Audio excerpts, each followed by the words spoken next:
যদিও আমি মুসার সাথে কথা বলেছি, ওয়াইন কুনতু কাল্লামতু মুসা ফিল আরদি তাকলিমা, মুসা এই পৃথিবীর জমিনে যদিও আমি তার সাথে কথা বলেছি, তাকে কালিমুল্লাহর মর্যাদা দিয়েছি, ওয়াকাদ কাল্লামতুকা ফিল আরশি তাকলিমা, কিন্তু আমি আপনার সাথে কথা বলেছি আমার আরশে ডেকে এনে।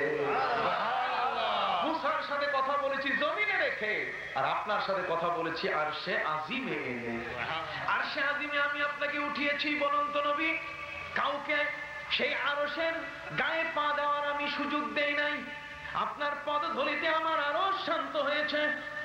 সেই আরশের মধ্যে আমার নবী যখন আল্লাহর দরবারে গেলেন, বিজ্ঞানীদের ভাষায় 3 লক্ষ কোটি বছরের রাস্তা, 3 লক্ষ কোটি বছরের রাস্তার দূরত্বে আল্লাহ পাক রব্বুল আলামিন অবস্থান করে মুসা নবী জমিনের মধ্যে 70,000 নূরের পর্দার মধ্যে একটা পর্দা ছেড়ে দিয়ে তাজাল্লি ছেড়ে দিলেন। ফালাম্মা তাজাল্লা রাব্বু দাক্কাল জাবাল ওয়া খাররা মুসা সাইকা, 3 লক্ষ কোটি বছরের দূরে থেকে নূরের তাজাল্লির আঘাতে পৃথিবীর তুর পাহাড়ে আগুন লেগে গেল।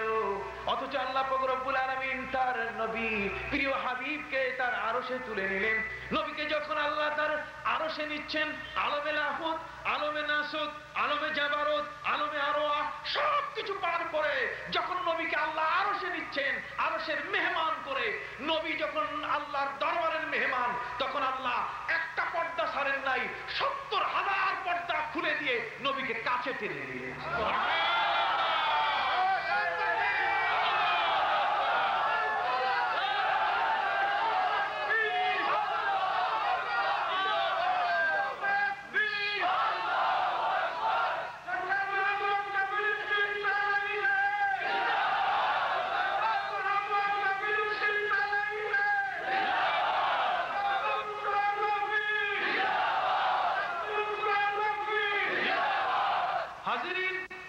আল্লাহ বলেন সুম্মা দানা ফাতাদাল্লা ফাকানা কাবা কাউসাইনি আও আদনা,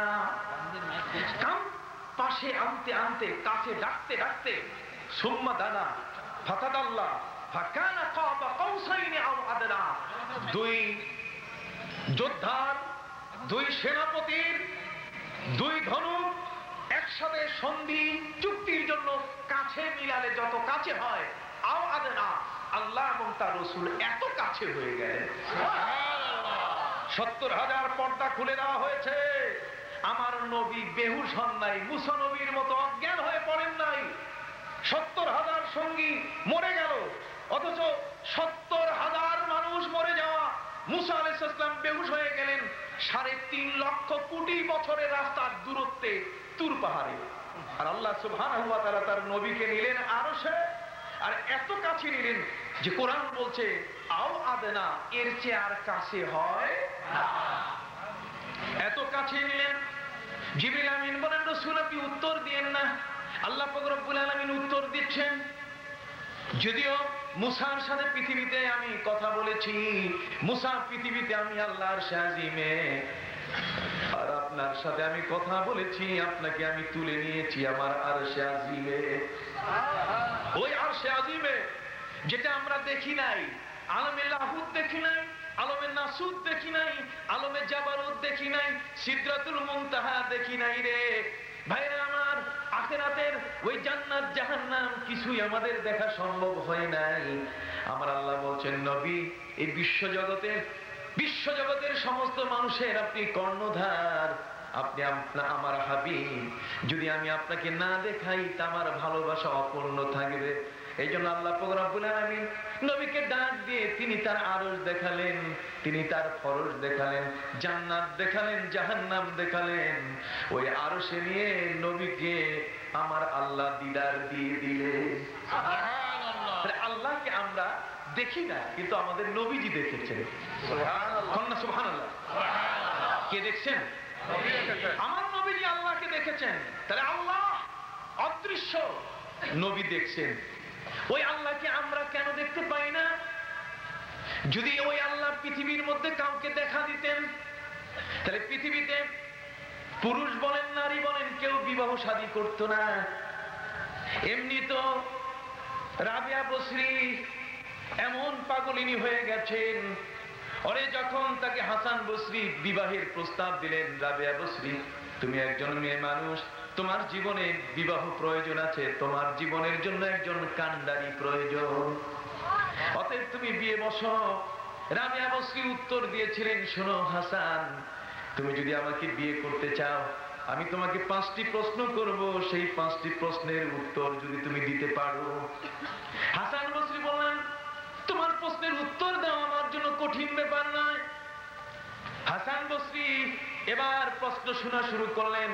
রাবেয়া বসরি প্রশ্ন করা শুরু করেছেন, বলো তো দেখি হাসান, এই দুনিয়া ছেড়ে আমি যেদিন চলে যাব, সেদিন আমি ইমানদার হয়ে মরবো না বেঈমান হয়ে মারা যাব?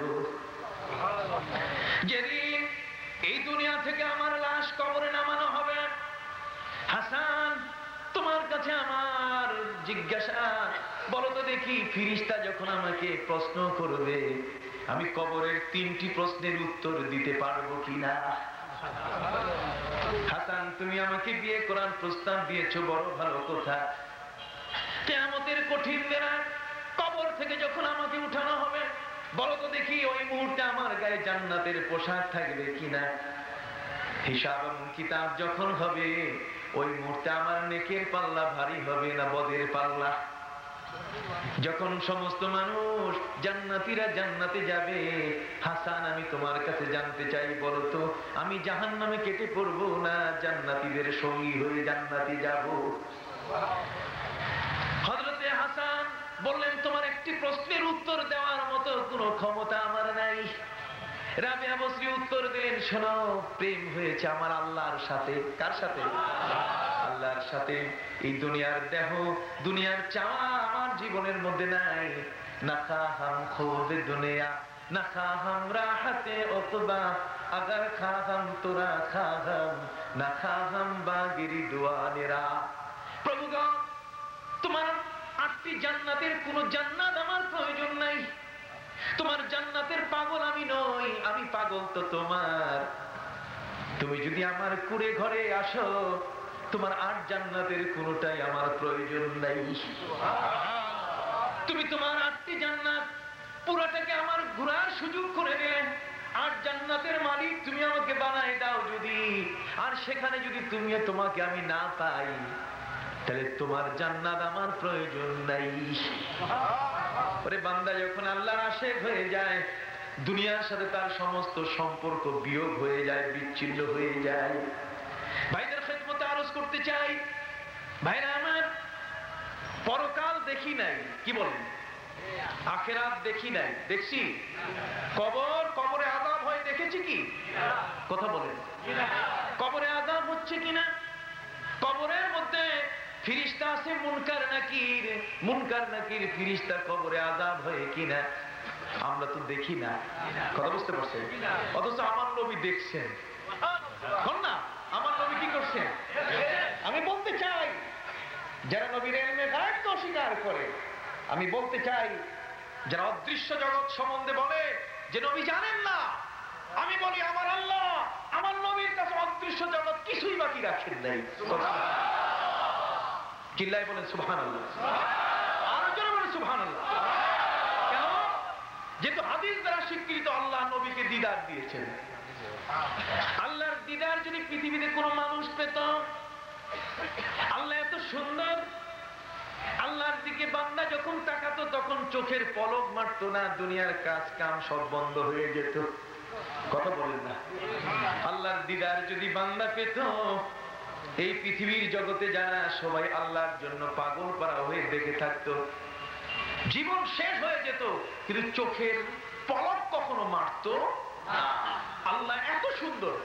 অতএব আমার রাসূল বলছেন, সাতারাউনা রাব্বাকুম কামা তারাউনাল কামারা তাহতাস সামা। কিয়ামতের ময়দানে জান্নাতীরা আল্লাহর জান্নাতে আল্লাহকে দেখতে পাবে। কি বলেন? লা তুদরিকুল আবসার, এই চক্ষু আল্লাহকে দেখবে না। সমস্ত আলেম একমত এই দুনিয়ায়, কিন্তু আল্লাহ যদি কাউকে সাত আসমানের উপরে নিয়ে দিদার দেন, তাহলে আল্লাহ দেখা দিতে পারেন, এতে কোনো বাধা নাই। তো নবী তো সাত আসমানের উপরে, আল্লাহর মেহমান হয়ে আরশে গেছেন, যেখানে মুসা নবীও যান নাই, ঈসা নবীও যান নাই, জিবরাইল পর্যন্ত, আজরাইল পর্যন্ত সিদরাতুল মুনতাহায় স্টপ। এটা তাদের শেষ সীমা। আমার রাসূলকে আল্লাহ পাক রব্বুল আলামিন এর পরের সীমায় নিয়ে গেছেন। জোরে সুবহানাল্লাহ। অতএব অদৃশ্য জগৎ, আল্লাযীনা ইউমিনুনা বিল গায়ব, অদেখা জিনিস, যেটা আমরা দেখি নাই, যে জিনিসটা আমাদের চোখে আসে না, আমার নবী মুহাম্মদুর রাসূলুল্লাহ সাল্লাল্লাহু আলাইহি ওয়াসাল্লামকে আল্লাহ পাক রব্বুল আলামিন তার সবকিছু দেখাই দিয়েছেন। এখানে বলা হয়েছে যে আল্লাহ, তার প্রতি পূর্ণাঙ্গ বিশ্বাস, তিনি যে আছেন, তার অস্তিত্বের উপরে বিশ্বাসের যে বিষয়গুলো মুহাম্মদুর রাসূলুল্লাহ সাল্লাল্লাহু আলাইহি ওয়াসাল্লাম তিনি আমাদেরকে জানিয়ে দিয়েছেন।